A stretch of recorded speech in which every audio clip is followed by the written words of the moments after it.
haven't shown you the progress on this piece for a while, so I thought I would check in with it. It is starting to come to life for me. And I've got some ideas of some potential names, but I'm not going to say anything yet because it's still talking to me.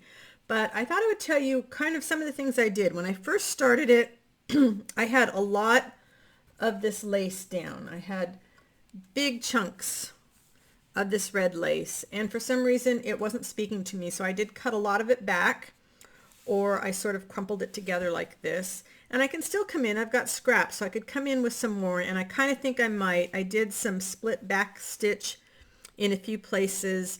I'm gonna go ahead and play with that a little bit more, but I'm kind of thinking I might come in with just some little tiny snippets of the lace at some of these end points. And what I'm starting to think about here, I like the little bits of green, but this is predominantly going to be red. And I'm thinking in terms of tones. So I've come to my red sari ribbon, and I've taken some really dark maroon, burgundy, whatever you want to call it, and just done some kind of loose French knots here. And then of course I got my little t-shirt fabric here. I'll use some of the variegated thread because I really, the mix of red and green is no longer saying Christmas to me. The red is saying life, lifeblood, and the green is saying growth. And I don't know, it might not say the same thing when I get done with it, but I'm just going to keep adding different shades of red. And right now the way I like to do that is with knots of some kind. And if I take any expectations away from me about them being perfect French knots or perfect colonial knots, I'll get a variety of textures as well.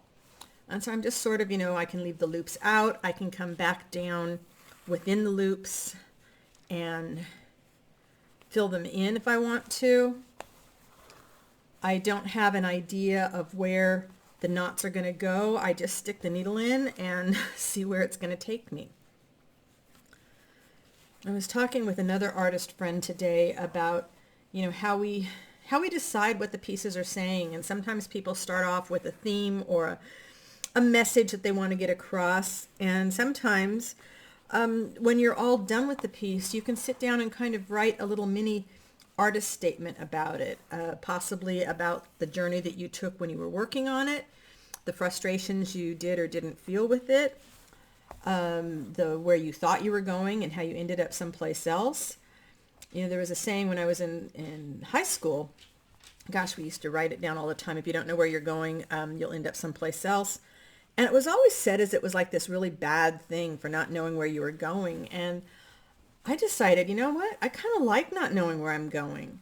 U-turns in life can really take us down some really interesting roads. And I think with art, it's the same way. The important thing isn't necessarily to know where you're going. The important thing is just to start. So many times I will look at my stuff, and maybe you do too, and you think, oh, I got all these things. I just, I'm gonna do this and I'm gonna do that. Well, the gonna-wannas, they're not gonna get you anywhere. You got to pick up the needle and thread and start. You got to pick up the paintbrush and open the paints and start.